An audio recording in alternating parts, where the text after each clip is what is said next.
Hi, everyone. I'm so honored to be here with everybody. My name is Jan, and I'm an energy healer and an energy coach.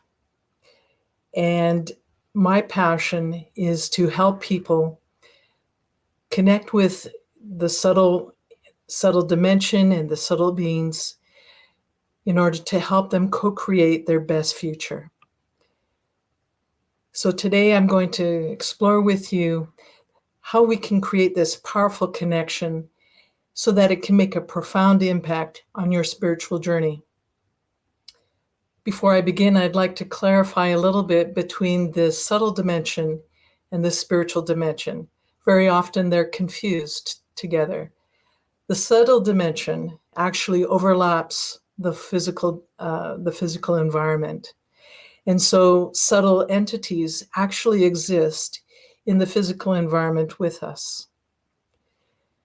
So learning to reconnect with the subtle dimension and subtle beings helps us tap into the profound connection we can have with Mother Earth. And this is a connection I personally experienced when I was living in South Korea. In my 30s, I was a teacher in South Korea, and I would often go hiking in the mountain. And this one time I was in a particular location, and I just felt this overwhelming, profound sense of love. I have come to understand that we're always surrounded by the field of unconditional love, but we don't always feel it. We don't always have access to it, maybe because of traumas we've experienced, or maybe because we're just distracted by everyday life. What happened for me that day on the mountain was that the subtle beings in that area were able to amplify that field of love so that I could actually feel it. I felt it in such an unmistakable way. When I was a child, I had a traumatic emotional experience, and that made it difficult for me to connect with people emotionally. I knew that my parents and friends loved me, but I didn't actually feel it. And so this experience on the mountain helped me heal that disconnect, and I could feel that love in an unmistakable way. And so that experience on the mountain was a transformative spiritual experience for me. And today I want to share a few thoughts with you on how subtle beings can help you on your spiritual journey, and some of the beginning steps you can take that would help you create this connection. Now, like I said, the subtle dimension overlaps the physical environment. You may have heard of animal communicator Anna Breitenbach.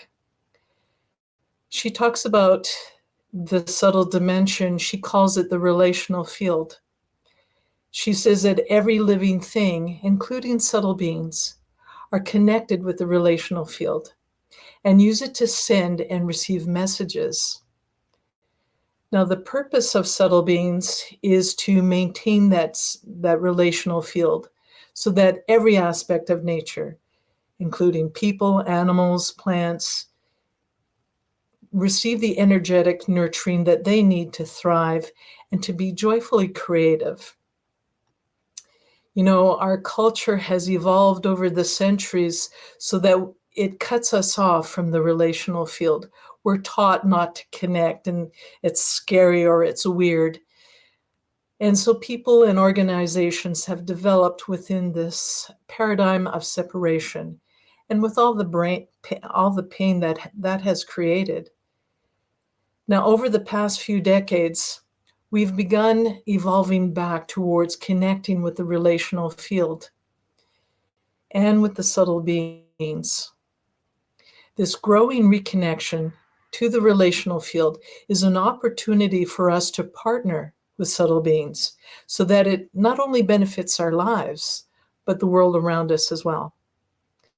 And one of the most profound ways to do this is through co-creation.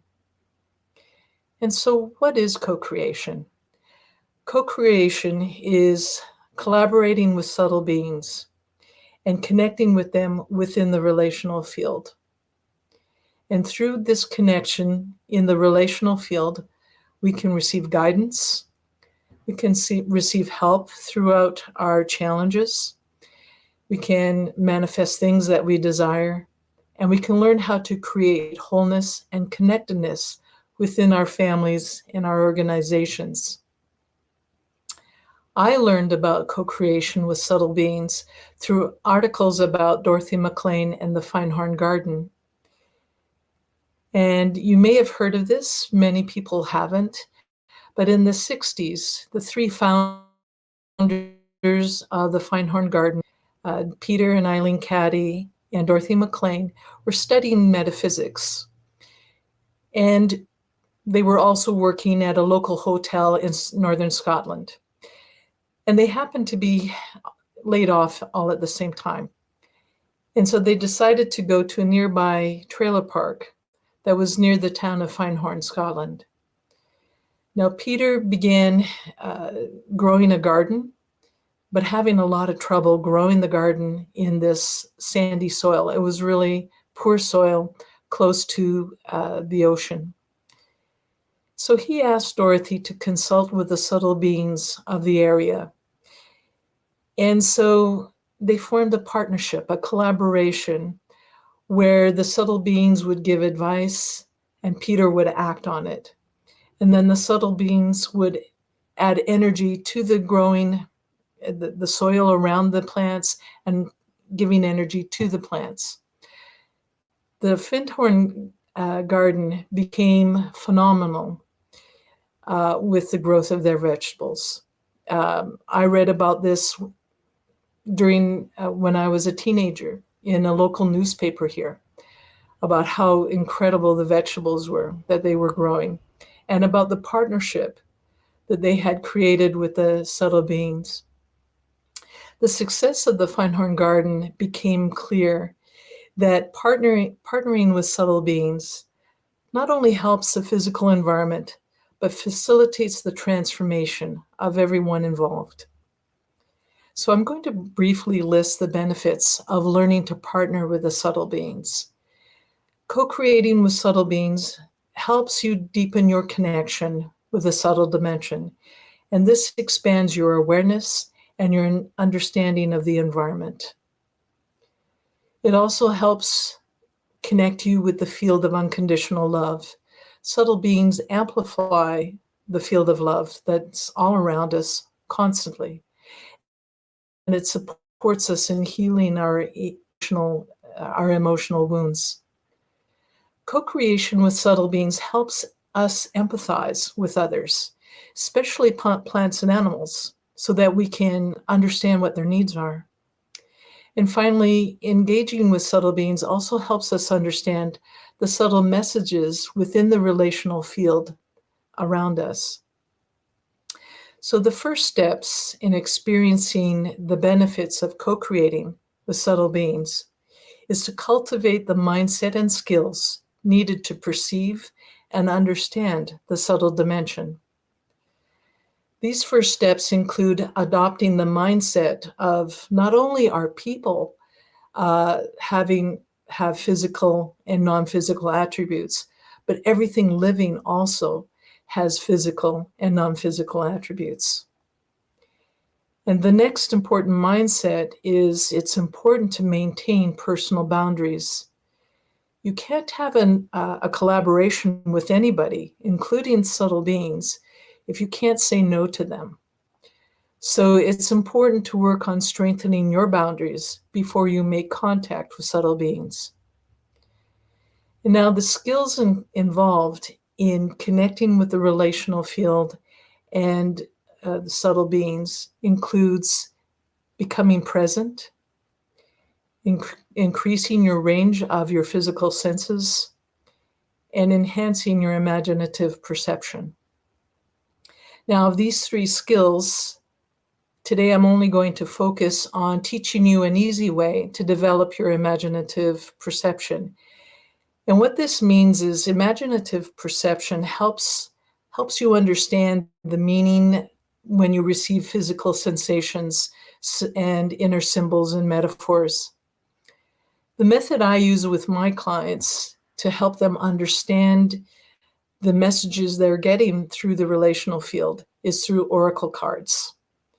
And what I have my clients do is choose a daily oracle card, instruct them to present, become aware of any images that they're become aware of, any memories that come to mind, and any sensations that there is being created in their body.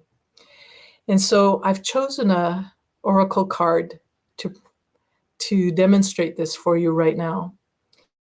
And so what came up was the singer of intuition from the fairy oracle card. And I want you just to gently look at the image. And as you bring a light attention to the image, and I'll allow any memories, any images to come up for you. And just relax into it. You have plenty of time.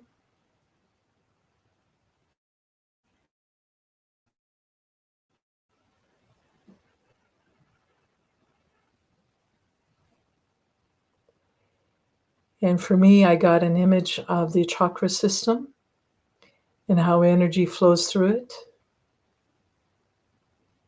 And now I would like you to bring a light awareness to any sensations within your body.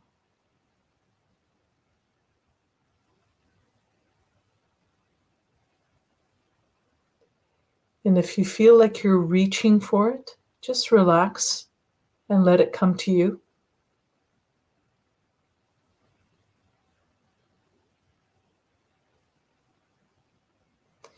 And if you find yourself looking internally, again, just relax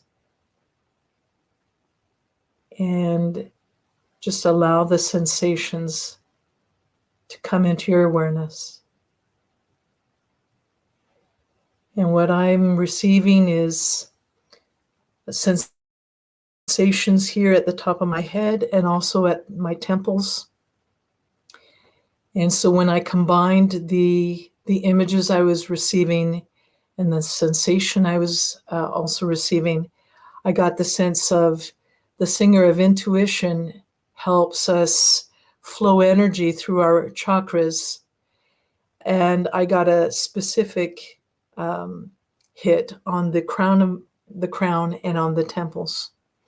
So I'm curious to find out what you noticed during that exercise, and you can put that into the comments below. So this daily practice helps you develop your imaginative perception. And this helps you understand the messages that you receive from the relational field. This practice also helps you open a doorway into deeper communication with not only subtle beings, but also the natural world. And this is demonstrated by a case study by Anna Breitenbach. After Anna had trained in making contact through the relational field, she was able to communicate with animals. And the animals share their experiences, thoughts, and feelings about their lives. She says that whatever is vibrating through the relational field becomes available for you to perceive. And now when any living thing broadcasts into the field, and for example, say a bird has an injured wing, it broadcasts this injury into the field. And we can connect with that knowledge that's coming to us through the relational field. And it comes to us through our own thoughts, feelings, and sensations. Through imaginative perception, we can communicate with any living being. And so here's an example or a simple exercise you can try on your own to help you start making that connection. And this exercise is with plants. So what you would do is choose a plant or a tree that's in your home or outside and start observing it. Notice first with your physical senses. What do you notice about its form, the color and shape of it? Notice the texture of its parts. You might want to smell it, and if it's safe to do so, to taste it. And once you've observed it, its physical presence, pay attention to its environment, to the soil, the community it lives in, whether that's a pot in your home or your yard or a nearby meadow. And also notice the animals and insects that interact with it. Once you've gotten a sense of the physical presence of the plant or tree that you've chosen, you get present and you ask the plant subtle being a question. And so a question might be, for example, birch tree subtle being, is the tree getting enough water? And so you would get present, close your eyes, and notice the sensations in your body. And when I did that with the birch tree in my yard, I got a sense that it needed some water. And then I did the same thing a few days later after it had rained. And it felt stuck in my stomach. And after the rain, that it felt like it was flowing again. Then bring a light attention to your memories. Allow the memories, and you might get a sensation of when you were thirsty. For me, it was a feeling in my gut. And then as other questions come up, you can ask them to get a further insight into the state of that plant or tree. Now, practicing this exercise and experiencing the connection with the plant's subtle being, you begin to understand the transformative potential connecting with subtle beings for your spiritual journey. And if this resonates with you, there's an opportunity to go deeper. To help you take the next step and go deeper, connecting with the subtle beings, I've created a series of 3 guided meditations that I call Co-Creating with Subtle Beings. And it's designed to help you connect with a highly evolved subtle being that's focused on your highest good. Through the guided meditations, you'll explore your future, nurture your uniqueness, and clear limiting beliefs. And if this resonates with you, you can access the guided meditation series at this link, yourhealingbusiness.com/your best future download. And the link will be posted in the comments later. Another way to deepen the connection with the subtle dimension is to work with me as your coach. And I work with clients in 2 ways. My first program is called Discover the Magic of Co-Creation. And I guide my clients in connecting and co-creating with the subtle beings based on the goals you select. And through that, you learn how to sense and interact with subtle beings. And through my protocol, the Edison Retreat Center, I help you connect with your best future. Each session includes techniques, guided meditations, and breath work to enhance your ability to present, to be present, and to connect with subtle beings. My second program, Discover Your Business Subtle Magic, is geared towards spiritual entrepreneurs and healers. And through that program, you'll learn to collaborate with the subtle being of your business. And in partnership with the subtle being of your business, create a thriving business. Now, if you have any questions about this presentation, any of my programs, or the guided meditation series, you can put your comments below. Also, on the download page, I have my email address there, and so you can email me any questions you might have. In closing, co-creating with subtle beings is a transformative experience. There's a profound sense of feeling connected, unconditional love, and that can heal any emotional wounds that you might have. And as you nurture this connection, it increases your joy and the wholeness that you feel, and it enriches your life. These changes are within your reach and ready to be embraced. So if you're ready to embark on this transformative spiritual journey, use the link in the comments to get the series Co-Creating with Subtle Beings, to take the first step towards being more connected and empowered in your life. Thank you so much for sharing your time with me today. Blessed be. Thank you and goodbye.